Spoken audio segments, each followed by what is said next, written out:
Hello everyone, Corey with CDS Automotive again.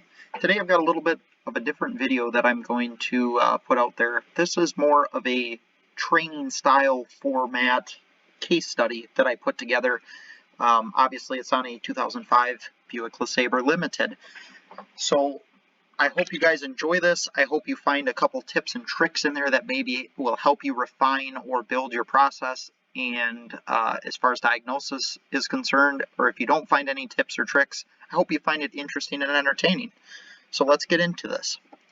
So a customer contacted me with their 2005 Buick LeSabre with a host of issues. A lot of the body functions were inoperative, and a lot of the interior functions, including the cluster, the radio, a whole bunch of stuff was just either inoperative most of the time, or it would seemingly come and go with really no rhyme or reason whatsoever.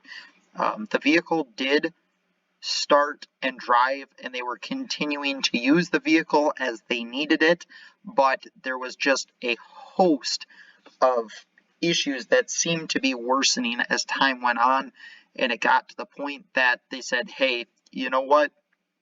We know there's been a couple issues with this vehicle, but the majority of these issues have been above and beyond that, and we really need to get it rectified. So they brought it in.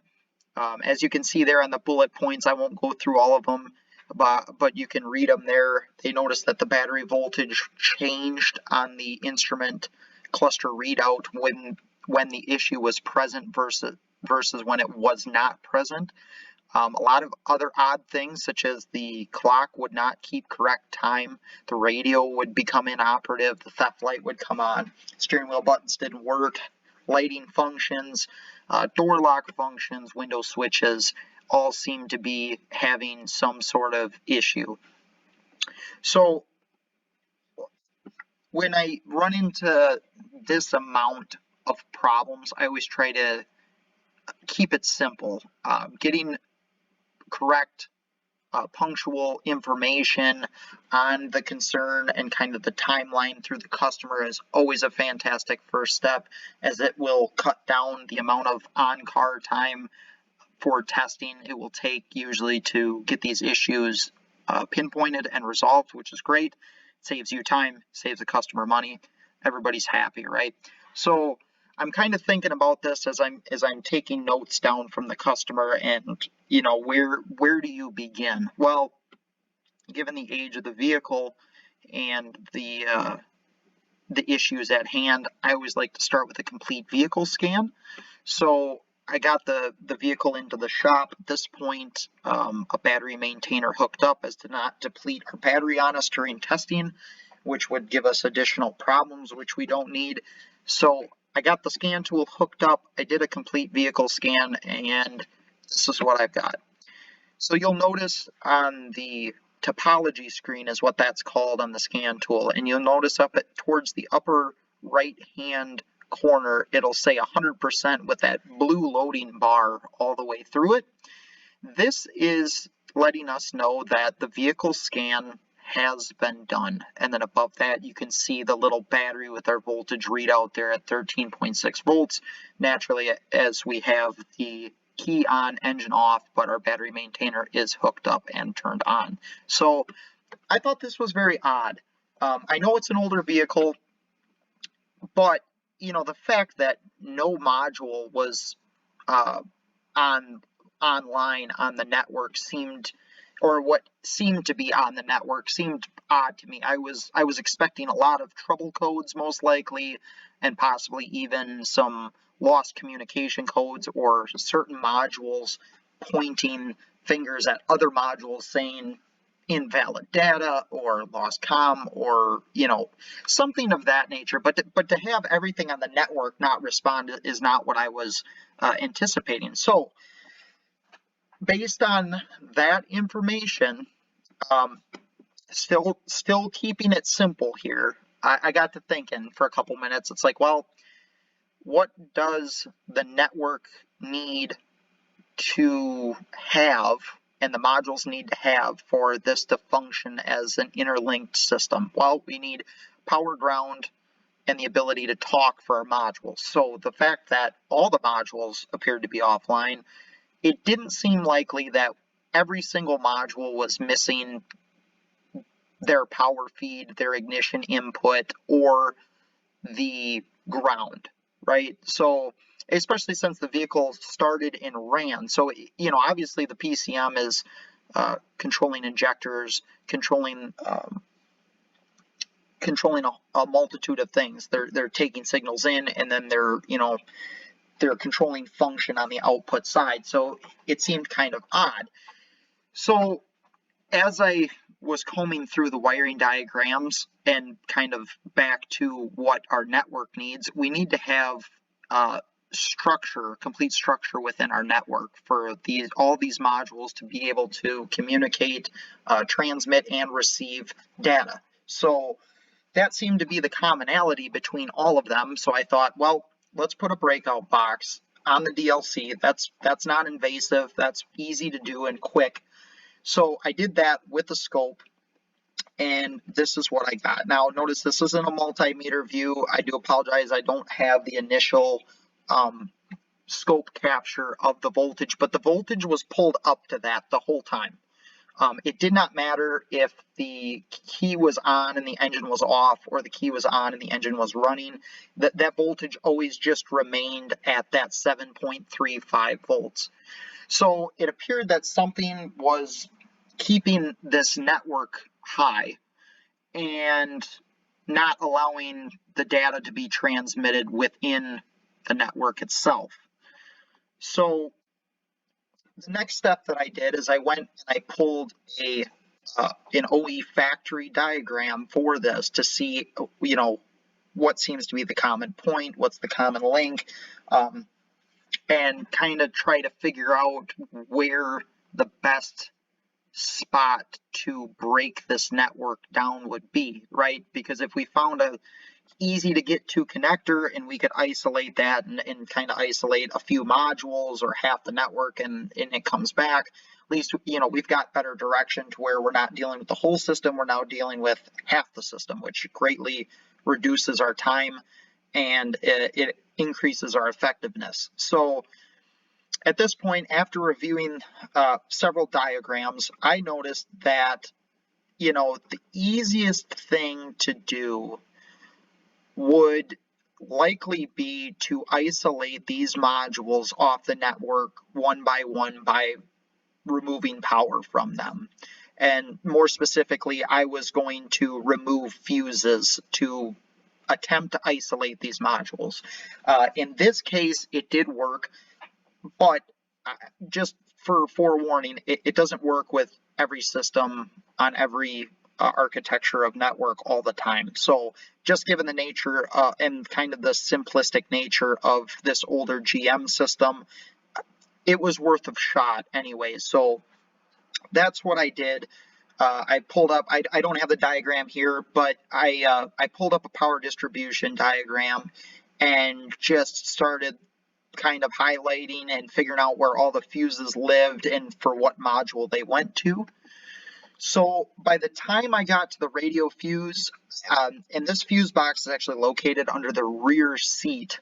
So you pull the seat up and then the fuse box is right there and it lives back there with the battery. So it wasn't hard to get to, and it was pretty non-invasive in the grand scheme of things. So anyways, by the time I pulled a couple of fuses, isolating some modules, I didn't see any change, but I got to the radio fuse and I removed that while watching the network activity on our breakout box with our scope. As you can see there in the right hand picture, our network activity came back and it was looking as you would expect it to look with the network working. So that's fantastic news, right? So we're not invasive, we're not super invasive at this point, we're not a whole lot of time into this, and we've got fantastic direction. So once I saw the network activity came back, I did a complete vehicle scan again, and you can see in the background of the picture in the center there that, we see a lot of those boxes colored in orange. Well, that's good, because what that's telling us is that module is online and communicating, but there's DTC stored, which we would expect, right? So awesome. We've got our network activity back. We've restored functionality, and a lot of our issues went away. So the functionality, the exterior lighting, window switch lighting, all that stuff, a lot of that stuff all went away. So I went ahead and advised the customer of what we found and provided them an estimate to gain access to the back of the radio to definitively pinpoint that is the concern, and gave them the option to do that. Given the nature of the state that the vehicle's in, I'm in the Rust Belt, so naturally, with this being a little bit older of a vehicle, it's starting to get to be in rough shape. The customer didn't want to invest to go that far and asked if leaving the fuse out was a viable option, which it is, and that's what we ended up doing for this. But we didn't. The customer wasn't into it for removing the radio and all this other stuff. We were in it for the initial evaluation time, and let him make the decision on what he wanted to do with his vehicle. So I also advised him that the window functionality, the door lock for the driver's side was still present, and they did say that was those two things were an issue prior to all this other stuff coming on. So there was kind of, some layers to this concern, but, the main concern that brought them in has been, 90% narrowed down, and we got it to the point where it wasn't affecting the other systems at this point. So call that a fix for what they wanted to do with the vehicle, and they wanted us to look into the window issue and the door lock issue a little further and see if we could get that rectified for them. So this one was pretty straightforward. Again, we just rinse and repeat the procedure. Let's keep this simple. Let's see what we're missing when we are when that issue is acting up. And with the door open, so the picture there is of the driver's door. Naturally, the door's open. I was able just to wiggle the door jamb harness and kind of flex it and manipulate it a little bit, and I can get the issue to act up. So pretty classic. There's a few broken wires in there.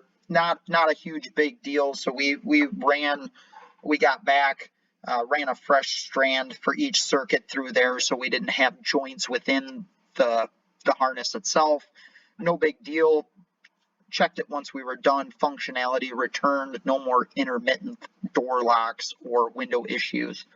So in conclusion, you can see with the straightforward test plan and avoiding rabbit holes and checking each system individually, we were able to draw an accurate conclusion pretty non-invasively without having to uncover every single module in the vehicle, which is very time consuming, and then you run into other issues with plastic panels or whatever, and time and all that. So I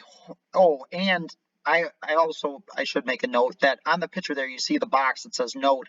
I also labeled and put a note on the fuse box lid so that if the customer ever wanted to put a different radio in or repair that issue or whatever, that the gentleman or the technician or whoever working on that, could see that, hey, 10 amp fuse, radio fuse is pulled, radio is causing a network issue.